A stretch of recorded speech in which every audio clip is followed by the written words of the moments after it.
کہ دل بہلانے کے لیے میرا دوست نہیں ہے۔ اللہ کی قسم، اللہ وحدہ لا شریک کی ذات نہ ہوتی تو اس چارپائی سے اس کے پہلو حرکت کرتے، میں رات گزارتی، غفلت میں نہ تعجب کرتی اور نہ کسی پر لعنت کرنے والی ہوتی۔ جب اس طرح کے وہ الفاظ اس طرح کے شعر پڑھ رہی تھی تو حضرت عمر فاروق رضی اللہ عنہ نے گھبرا گئے اور انہوں نے اپنی بیٹی سے جا کر پوچھا اور کہ ایک عورت جو ہے وہ کتنا ٹائم تک اپنے خامند سے الگ رہ سکتی ہے؟ تو ان کی بیٹی نے کہا کہ 4 مہینے، کچھ جگہ پہ 4 مہینے ہیں، کچھ پہ 6 مہینے ہیں، لیکن زیادہ جو ملتا ہے وہ 4 مہینے ہیں۔ ٹھیک ہے کہ 4 مہینے سے زیادہ عورت جو ہے وہ صبر نہیں کر سکتی۔ تو اس پر حضرت عمر فاروق رضی اللہ عنہ نے پھر جتنے بھی ان کے لوگ ہوتے تھے جو باہر گئے ہوئے ہوتے تھے ان کو یہ کہا کہ 4 مہینے کے بعد ان کو چھٹی دی جاتی تھی تاکہ وہ اپنی بیویوں کے ساتھ ٹائم گزار سکے۔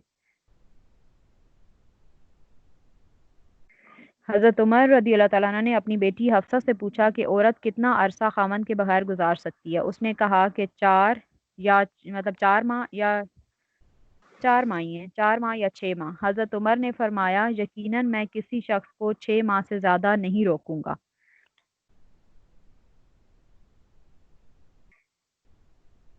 ایک اور واقعہ تھا کہ حضرت عمر فاروق رضی اللہ تعالیٰ عنہ کے پاس اسی کی تفسیر میں آگے چلتا ہے کہ مطلب 4 مہینے کے اندر اندر عورت کو جو ہے وہ مرد کو جو ہے وہ عورت کے ساتھ کر لینا چاہیے بستری۔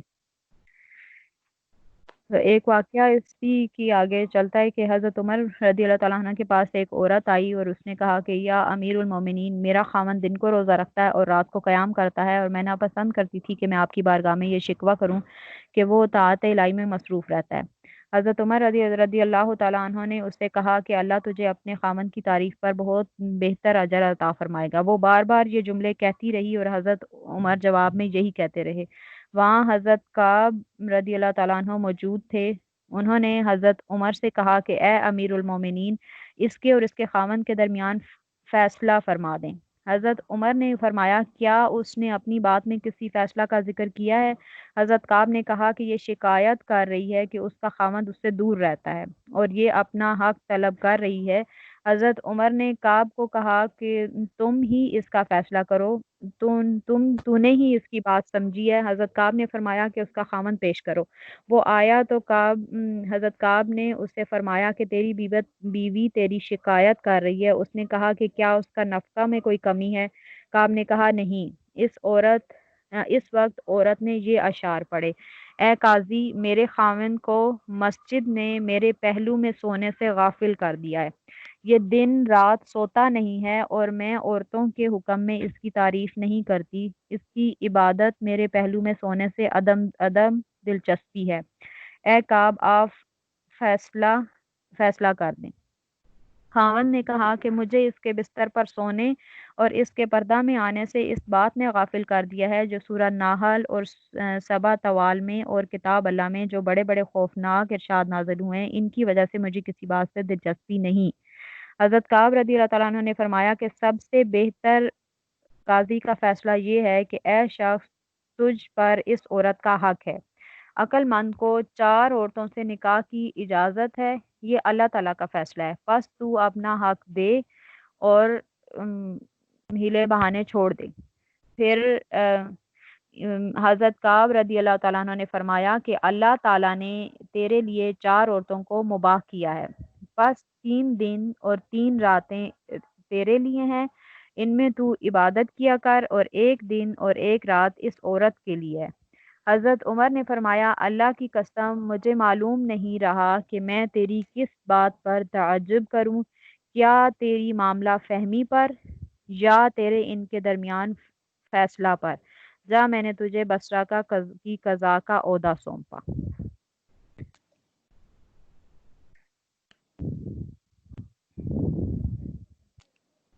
اسی طرح آقا کریم صلی اللہ علیہ وآلہ وسلم کی ایک حدیث ہے۔ آقا کریم صلی اللہ علیہ وسلم نے فرمایا کہ انسان کے ہر جوڑ پر ہر صبح صدقہ ہے، ملاقات کرنے والے پر سلام کہنا صدقہ ہے، نیکی کا حکم کرنا صدقہ ہے، برائی سے منع کرنا صدقہ ہے، راستہ سے تکلیف دہ چیز کا ہٹانا صدقہ ہے، اپنی اہلیہ سے جمع کرنا صدقہ ہے۔ صحابہ نے عرض کی، یا رسول اللہ صلی اللہ علیہ وآلہ وسلم، ہم میں سے کوئی اپنی شہوت پوری کرتا ہے اور اسے صدقہ کا ثواب ملتا ہے کیا؟ تو رسول اللہ صلی اللہ علیہ وآلہ وسلم نے فرمایا، تمہارا کیا خیال ہے اگر کوئی شخص حرام جگہ یہ عمل کرتا تو کیا گناہ گار نہ ہوتا؟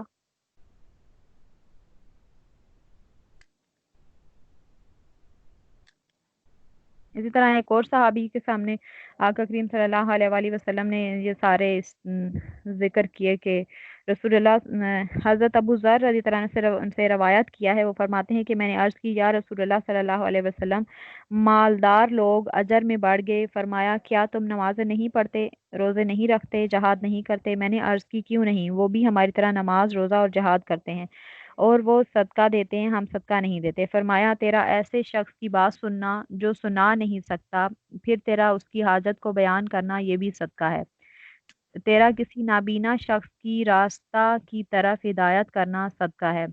ضعیف کی مدد کرنا بھی صدقہ ہے، اور راستے سے تکلیف دہ چیز ہٹانا بھی صدقہ ہے، اور بیوی کے پہلو میں سونا بھی صدقہ ہے۔ میں نے عرض کی، یا رسول اللہ صلی اللہ علیہ وآلہ وسلم، ہم میں سے کوئی شخص اپنی خواہش پوری کرتا ہے اور اسے اجر ملتا ہے۔ فرمایا، بتاؤ تمہارا کیا خیال ہے اگر تو غیر محل میں ایسا کرتا تو کیا تجھ پر گناہ نہیں ہوتا؟ میں نے کہا، گناہ ہوتا۔ فرمایا، کیا تم شرکا شمار کرتے ہو اور نیکی کا حساب نہیں لگاتے؟